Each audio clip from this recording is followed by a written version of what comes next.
ارے جناب عامر لیاقت بھائی کیا حال ہے؟ ابھی کراچی کے فضائل چل رہے ہیں اور آپ آ گئے، ماشاء اللہ ماشاء اللہ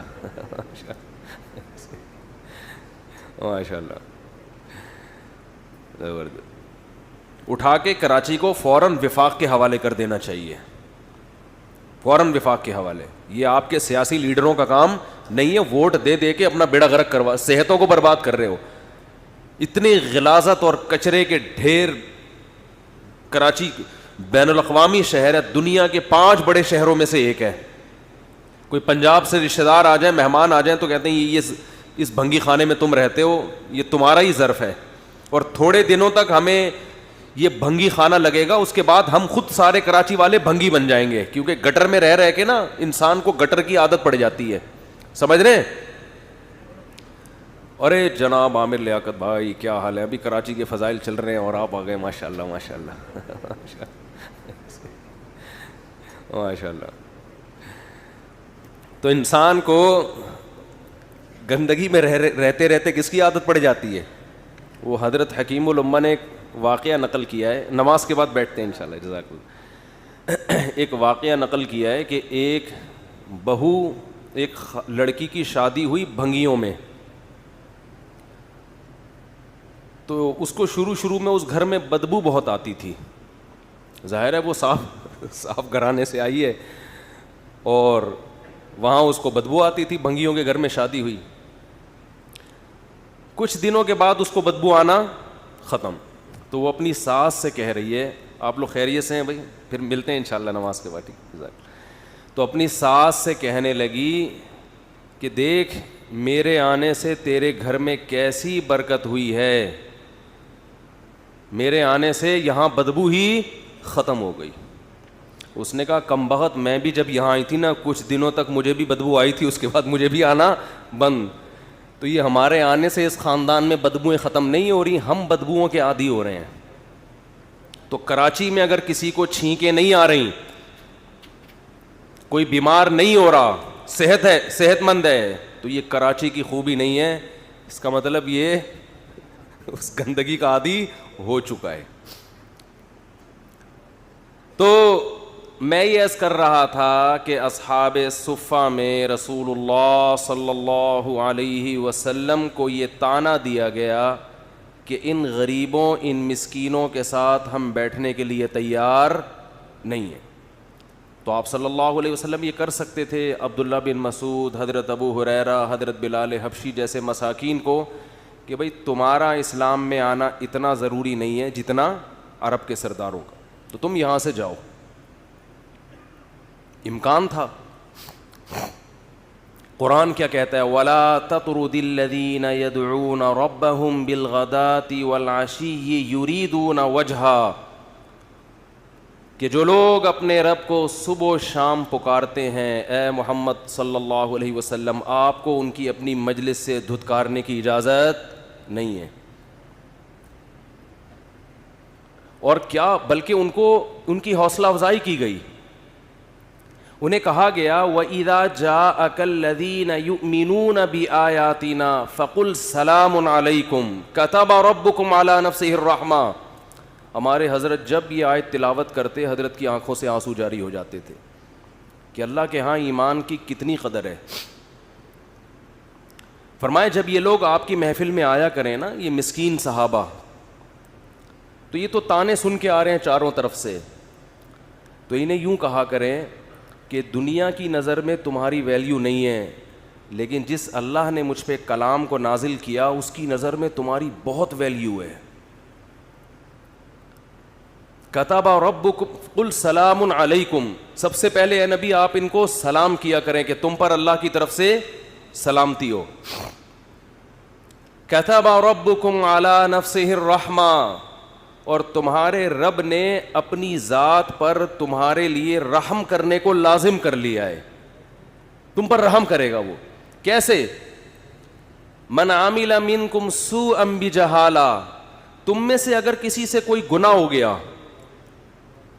کوئی خطا ہو گئی، انسان بشریت کے تقاضے، بشریت کے مقتضا پر عمل کرتے ہوئے، اور اس نے پھر اللہ سے توبہ کی، معافی مانگی، تو اللہ تعالیٰ کو وہ غفور اور رحیم پا. تو ان کو اپنے ابا نہیں مانتا. پھر کون ہے ابا بھائی؟ کوئی بھی نہیں ہے.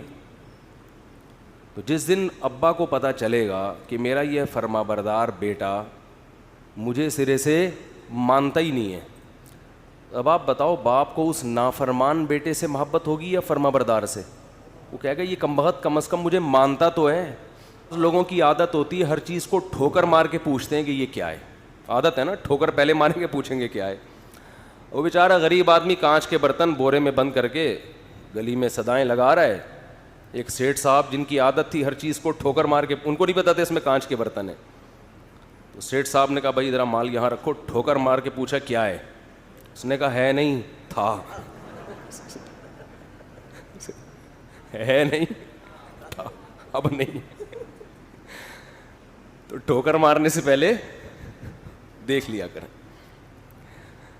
عصر کے بعد مغرب سے پہلے آپ دیکھو گے پورے کوے واپس آ رہے ہوتے ہیں, پتہ نہیں صدر سے, لی مارکیٹ سے, جہاں کے بھی کوے ہیں نا.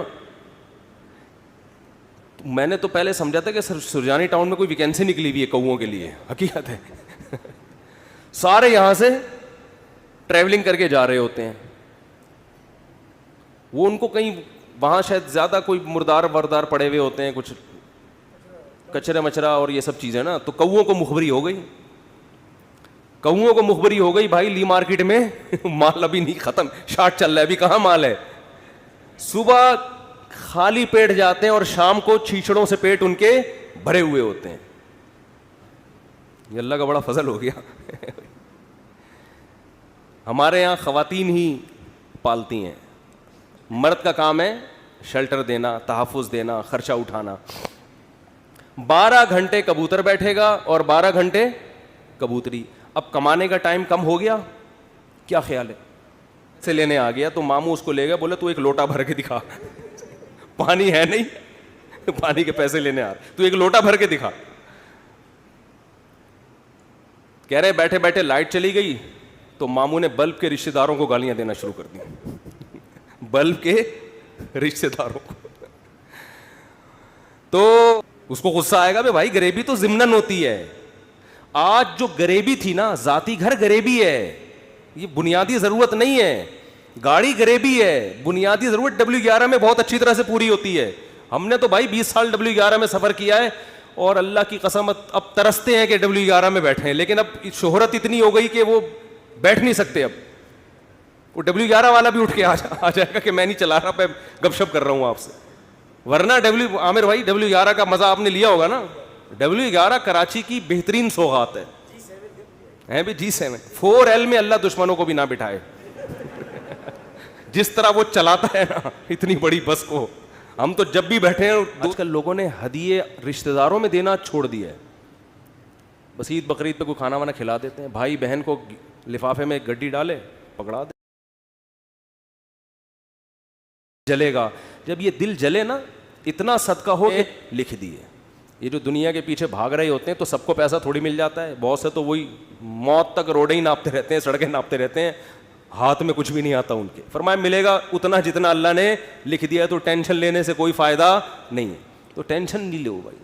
آپ کو کیوں نہیں بھائی آپ کو صبح آپ نے بچے کو جب اوپر بٹھایا تو لوگوں نے کہا ابھی سے بے ادب بنا رہا ہے بچے کو, تمیز نہیں سکھا رہا. بچے کو باپ بنایا ہوا ہے, خود کیا بنا ہوا ہے؟ بیٹا بنا ہوا ہے. تو یہ بچہ بڑا ہو کر اس کا گریبان پکڑے گا. تو اس نے کیا کیا, اس نے کہا چلو یار دونوں ہی بیٹھ جاتے ہیں. دونوں بیٹھ گئے. لوگوں نے کہا گدھا ایک ہے, بندے 2 بیٹھے ہوئے ہیں. گدھا ایک ہے, بندے 2 بیٹھے ہوئے ہیں. ترس نہیں آ رہا جانور کے, گدھے کے گدھا ہونے کا ناجائز فائدہ اٹھا رہے ہیں. وہ تو گدھا ہے, تم تو انسان ہو نا. یہی تانے ہوتے ہیں لوگوں کے. اس نے کہا چلو دونوں نیچے اتر جاتے ہیں. اب گدھا خالی. تو لوگوں نے کہا گدھا وہ ہے, حرکتیں ان کی گدھوں جیسی ہیں. بنایا اللہ نے ان کو گدھا, کام ان کے گدھوں جیسے. جب تمہارے پاس سواری موجود ہے تو بے وقوفو پیدل کیوں جا رہے ہو؟ گدھا وہ ہے, کام دیکھو ان کے گدھوں جیسے ہیں.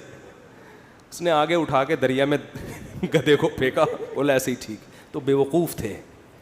لوگوں کو کہنے دیتے بھائی آپ کو جو سمجھ میں آ رہا ہے آپ اس پر عمل کرو. لوگ جب خود کسی گدھے کے ساتھ سفر کریں گے نا, بھگتیں گے, تو خود فیصلہ کریں گے ہم نے کیا کرنا ہے. تو اس لیے لوگوں کی ٹینشن مت لیا کرو. یہ اس کا کوئی خدا کی, لوگ برائی پہ خوش ہوتے ہیں, لوگ برے کاموں پہ خوش ہوتے ہیں, اچھے کاموں پہ لوگ خوش نہیں ہوتے. آپ نے جو کھوپڑی میں آ رہا ہے وہ کرو, جو چیز آپ کی استطاعت میں نہیں ہے اس پہ ٹینشن کس بات کی لے بھائی آدمی. دیکھو جیل میں کوئی قیدی